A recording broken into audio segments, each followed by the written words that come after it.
Merci, Madame la Présidente. C'est pour moi un des plus grands honneurs d'ouvrir aujourd'hui cette 74e législature du Parlement jeunesse du Québec. J'aimerais commencer, avant toute chose, en faisant quelques remerciements. Merci à son honorable lieutenant-gouverneur, Madame Savoie. Son discours inspirant saura certainement nous motiver à s'engager et à être des leaders positifs, mais ouverts face aux enjeux de demain. J'aimerais aussi remercier nos partenaires principaux, l'Assemblée nationale du Québec, qui permet au Parlement jeunesse du Québec de siéger dans un magnifique lieu historique. Merci au personnel de l'Assemblée qui nous soutient, année après année, à rendre cette simulation possible. J'aimerais aussi remercier le directeur général des élections du Québec, M. Jean-François Blanchet et Élections Québec, qui a pour mission, comme nous, de promouvoir les valeurs démocratiques québécoises et qui donne depuis de nombreuses années à notre institution. Et finalement, logique, les Offices jeunesse internationaux du Québec, qui, par leur financement, permettent aux jeunes de partout au Québec de pouvoir se joindre à nous, ici, pour participer à cette simulation. J'aimerais aussi remercier les membres du Sénat du Parlement jeunesse du Québec, une communauté d'anciens et d'anciennes du PGQ qui contribuent à rendre cette simulation possible grâce à leur générosité et leur soutien inestimable. J'aimerais aussi prendre le temps de remercier quelques personnes avec qui j'ai eu la chance de travailler cette année. Premièrement, le comité exécutif.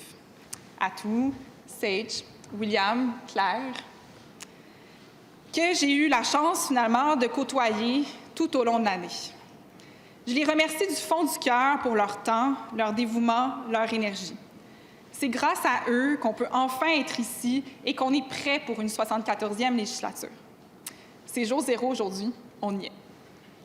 J'aimerais aussi remercier les membres du conseil d'administration et leur présidente qui ont appuyé l'exécutif avec dévouement tout au long de l'année dans l'organisation de la simulation. Merci au quatuor législatif et un merci tout spécial au Conseil des ministres que j'ai pu observer travailler intensément par moments afin d'offrir aujourd'hui 4 projets de loi novateurs et ambitieux qui sauront certainement nous tenir occupés dans les 5 prochains jours. Alors, mes chers ministres, nous y sommes enfin. Maintenant, c'est à vous de jouer. Je termine ces remerciements en remerciant, par votre entremise, Madame la Présidente, l'entièreté de la députation et l'équipe journalistique présente aujourd'hui qui ont accepté d'embarquer dans cette folle aventure et de participer à cette législature. Merci. Madame la Présidente, j'ai longuement réfléchi à ce que je voulais vous partager aujourd'hui. Mes prédécesseurs ont abordé une multitude de sujets allant de la Révolution aux traditions, me laissant un peu perplexe quant à l'infinité de choix de sujets à aborder pendant mon discours. J'aurais pu parler de pandémie encore et pour une dernière fois parce que, et oui, la pandémie s'est enfin terminée au mois de mai dernier. J'aurais pu parler de l'impact des écrans sur nos vies pendant la pandémie ainsi que de nos vies confinées les 3 dernières années. Mais il y a une réflexion que j'ai eue beaucoup cette année, c'est à quel point une pandémie, ça change une vie. J'ai beaucoup réfléchi dernièrement à ma vie d'avant la pandémie où porter un masque en public était chose pratiquement sortie tout droit de l'imaginaire. C'était l'époque d'ailleurs où je travaillais encore en camp de vacances. Je partais au moins 2 mois par année, loin de toute responsabilité urbaine, pour m'occuper de quelques dizaines de jeunes le temps d'un été. Des étés à première vue d'insouciance, de bonheur, de rire, en fait les plus beaux étés, Madame la Présidente, mais aussi quand j'y pense des étés de responsabilité. La responsabilité de s'occuper de l'autre, de le prendre en charge, de prendre en charge son bonheur et son épanouissement personnel. La responsabilité de toujours devoir être à son 110 %, de ne jamais pleurer ou de jamais faire preuve de vulnérabilité. En fait, des étés à se cacher derrière son nom de camp et sa bonne humeur pour répondre aux besoins de ses jeunes. Quand même contradictoire, non? Quitter ses responsabilités pour simplement répondre à d'autres dans d'autres circonstances. Et en fait, plus j'y pense, même si ma vie a complètement changé le temps d'une pandémie, les responsabilités, elles, n'ont pas changé. Oui, maintenant, ma vie se définit en partie par métro, boulot, dodo, mais elle se définit aussi par les responsabilités des 5 à 7, qui ont recommencé plus belle, des implications diverses, la responsabilité de toujours devoir faire plus et de jamais s'arrêter. Finalement, même une pandémie mondiale n'aura pas réussi à nous défaire de nos responsabilités. Mais qu'est-ce qui définit ces responsabilités? La notion de responsabilité est très vaste et a été abordée par de nombreux philosophes à travers l'histoire. Elle est souvent considérée comme étant liée à la capacité de répondre de ses actions, de prendre en charge les conséquences de ses choix et d'assumer ses devoirs envers autrui, envers la société et envers nous-mêmes. Plusieurs courants philosophiques ont adressé la question et ont défini différents types de responsabilités. En voici quelques exemples. La responsabilité morale, donc la capacité de faire des choix éthiques et d'assumer la culpabilité ou le mérite qui découle de ces choix. Il y a aussi la responsabilité politique et la responsabilité sociale et collective qui sont les obligations que les individus ou les entreprises ont envers la société. Une chose est certaine, peu importe de quel angle on regarde ces dites responsabilités, on arrive à la ferme conclusion qu'elles sont partout, dans les aspects moraux, éthiques, politiques, sociaux et même environnementaux. Je dirais même que les responsabilités sont fondamentales de l'existence humaine et de notre vie en société. Parlons maintenant de normes sociales. Les normes sociales sont des règles, des attentes et des standards qui sont largement acceptés, partagés et appliqués par les membres d'une société ou d'un groupe. Les normes sociales représentent des attentes implicites ou explicites concernant la manière dont nous, comme individus, devrions se comporter dans divers contextes sociaux. Les normes sociales expliquent pourquoi on a souvent l'impression de devoir se cacher derrière un masque. Bon, pas celui de la pandémie, mais un masque, de ne pas vraiment être soi-même et de simplement pas être soi-même pour répondre finalement à des standards qui nous sont imposés. Ces normes sociales sont omniprésentes. Elles sont partout.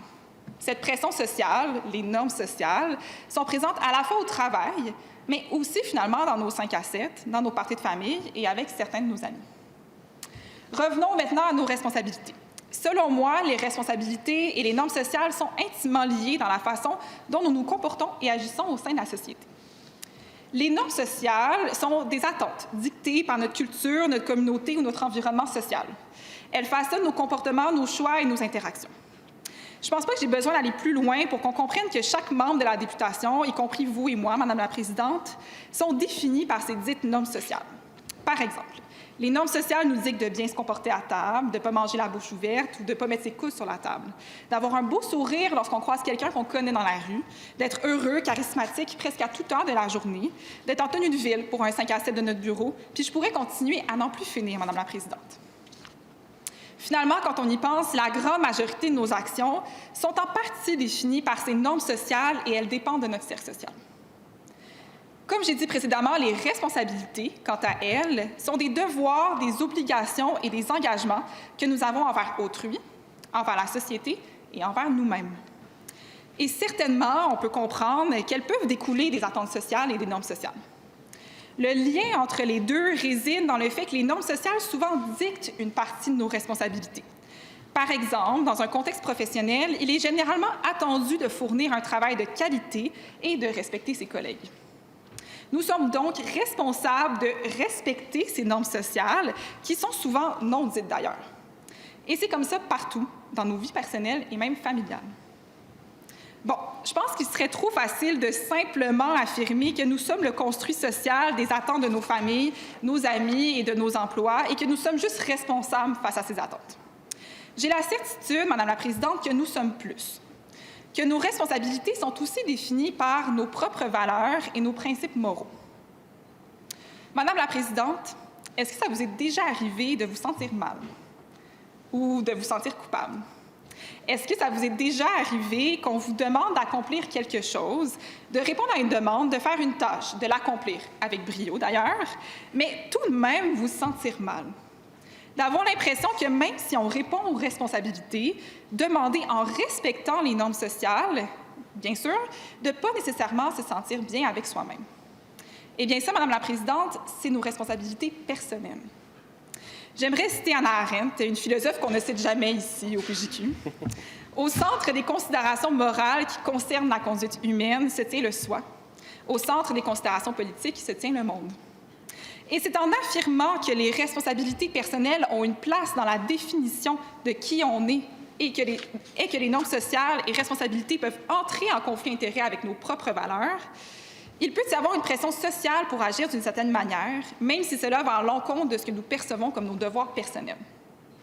Par exemple, Madame la Présidente, nous savons, vous et moi, qu'il existe une forte norme sociale qui encourage à privilégier sa carrière avant toute chose, au détriment de sa vie personnelle et même familiale, ce qui peut entrer en conflit d'intérêts avec la responsabilité personnelle que l'on ressent envers ses amis ou sa famille. Les normes sociales peuvent jouer un rôle dans la définition de nos responsabilités, mais elles ne les définissent pas entièrement. Il y a une dynamique complexe entre les deux où nos propres valeurs et expériences et convictions, où notre être contribue également à façonner nos responsabilités. Nos expériences, nos convictions, nos valeurs ont, selon moi, un rôle beaucoup plus grand à jouer dans nos responsabilités. On pourrait penser, Madame la Présidente, que le PJQ n'est qu'un construit, finalement, de responsabilités et de normes sociales. Responsabilité comme ministre d'écrire un projet de loi, responsabilité comme président de commission d'écrire un mémoire et de présider une commission, responsabilité de plusieurs anciens de devoir préparer des discours pour la simulation, responsabilité d'être là pour ceux et celles qui se sentent moins à leur place ici. D'ailleurs, je pourrais même reprendre les mots de notre cher président de la 73e législature et rappeler que nous devons tous et toutes être responsables de notre chère institution. C'est vrai que le PJQ ne se distingue pas de toutes les autres sphères de notre vie par son absence de responsabilité. Toutefois, le PJQ nous donne l'opportunité de grandir, d'apprendre à être responsable dans un contexte social sans jugement, avec des responsabilités qui, oui, sont présentes, mais qui ne définissent pas qui nous sommes. Vous vous souvenez plus tôt quand j'ai dit qu'une responsabilité, c'était d'assumer ses devoirs envers autrui, la société et soi-même? Et c'est la responsabilité envers soi-même que le Parlement jeunesse nous permet de comprendre et d'apprendre. De comprendre que nos propres valeurs, ce qui nous définit et ce qui nous sommes dans un contexte d'apprenant. Et ça, c'est important. Je dirais même que ce sont les responsabilités envers soi-même qui sont les plus importantes.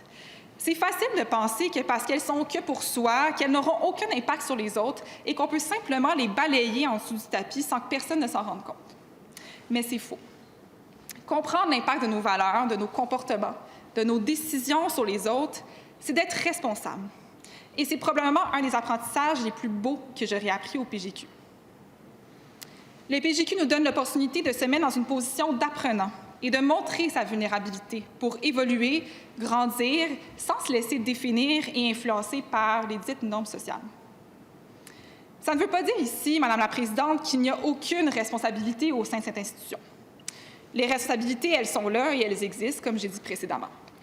Mais pour possiblement une des seules fois dans nos vies, le Parlement jeunesse nous permet d'apprendre à être responsable envers soi-même. Et c'est pour ça que le PJQ y vit depuis 74 ans et qu'il vivra pour un autre 3/4 de siècle. En acceptant nos responsabilités envers soi-même, être présent, de faire de son mieux, d'accepter ses limites, on finit par contribuer à la responsabilité collective de l'institution à sa propre manière.